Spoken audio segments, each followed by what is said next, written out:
Hello friends, welcome to my channel Eshwari formula.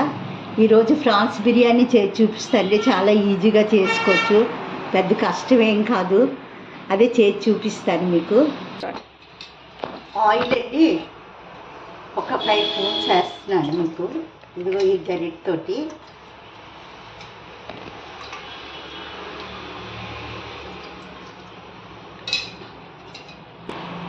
First oil వేసాకండి ఇక కొంచెం మరుగుతుంది.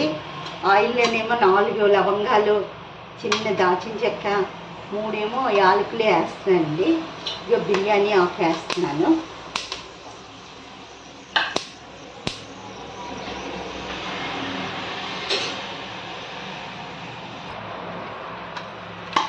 బిర్యానీ ఆకు కొంచెం ఇవి బాగా చిన్న ఫ్రై అయ్యాక పచ్చిమిరపకాయలు ఒక 10 పచ్చిమిరపకాయలు వేసానండి. చక్కగా పువ్వుగా వేసాను. ఇది లైట్గా వేస్తే చాలండి, మరి బాగా ఆగట్లేదు.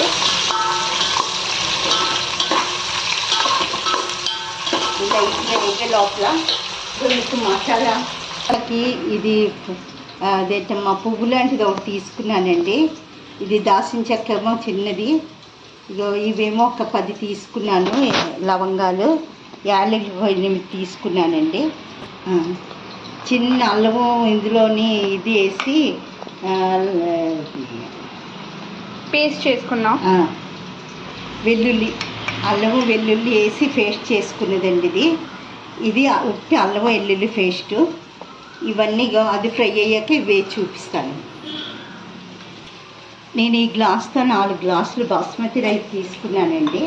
తీసుకొని 6 గంటలు నానబెట్టి ఉంచింది. ఇది నీళ్లు శుభ్రంగా వంపేసి ఉంచాను. దాని కొలత 8 గ్లాసులు వాటర్ తీసుకున్నాను.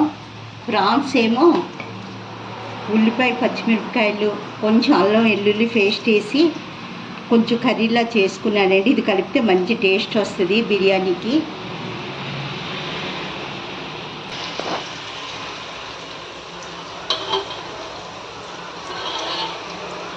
నేను ఇందులో అల్లం వెల్లుల్లి పేస్ట్ ఒకటి 1 స్పూన్ వేస్తున్నాను. ఈ మసాలా అంతా గ్రైండ్ చేసుకునేది 1 స్పూన్ అయ్యింది. ఇది కూడా వేస్తున్నాను. వేసి ఇది మంచి స్మెల్ వచ్చిన వరకు ఇందులో రావాలి.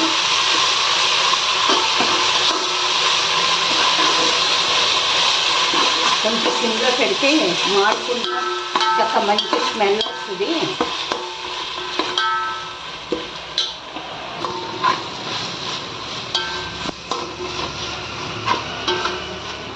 ఇలాగా కొంచెం మంచి స్మెల్ వస్తుందండి. ఇలాగా ఫ్రై చేసుకొని కొంచెం మసాలా కొంచెం వేగిన వరకు ఉంచి మీకు వాటరు గ్లాస్కి 2 గ్లాసులు వాటర్ పోసుకుని మసాలా బాగా ఫ్రై అయ్యింది, మంచి వాసన వస్తుంది. గ్లాస్కి 2 గ్లాసులు 8 గ్లాసులు కొలుచుకున్నాను. ఇక ఇందులో వాటర్ వేసాను. ఇందులో ప్రాన్స్ కర్రీ కూడా ఇందులోనే కలిపేస్తున్నాను. దీంతో ఉడికి చాలా బాగుంటుంది. మీరు ఒకసారి ఇలా చేసి ట్రై చేయండి. ఎలా ఉందో కామెంట్లో చెప్పండి. ఇది టేస్ట్ చాలా బాగుంటుంది. వాటర్ వేసాక స్పూన్ మీద కొంచెం సాల్ట్ వేస్తున్నాను. మీకు రుచికి సరిపడినంత సాల్ట్ వేసుకోవచ్చు. నేను అది చూసాక మళ్ళీ సరిపోతే వేస్తాను. సాల్ట్ వేసాక రెగ్గిలు వేసాక అండి ఇలా వాటర్ బాగా మరిగాక వరకు ఉంచి మూత పెట్టుకొని అప్పుడు బియ్యం వేసుకుంటే బాగుంటుందండి.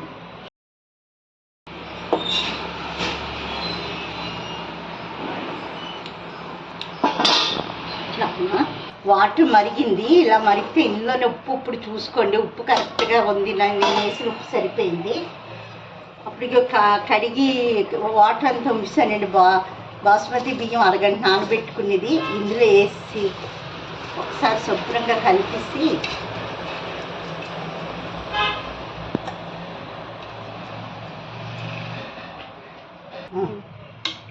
ఒక్కసారి ఇలాగంతా మొత్తం కలిసేటట్టు కలిపి మూత పెట్టుకొని హైలోనే ఉంచుకోవాలి. ఇది హైలో ఉంచుకొని ఇలా ఉడుకుతున్నప్పుడు సిమ్లో పెట్టేసుకోవాలి. హైలో బాగా నీళ్ళు మరిగాక సిమ్లో పెట్టాను చూడండి, ఎంత చక్కగా పొడిలాడుతూ ఎంత బాగా వచ్చిందో. గ్లాస్కి 2 గ్లాసులు వాటర్ పోసానండి. మీరు ఇలా చేసుకుంటే చాలా బాగుంటుంది, ఈజీ కూడా. పిల్లలకు ప్రేమతో చక్కగా చేసి పెట్టండి, చాలా బాగుంటుంది. ఈ వీడియో మీకు నచ్చినట్లయితే లైక్ చేయండి, షేర్ చేయండి, సబ్స్క్రైబ్ చేయండి.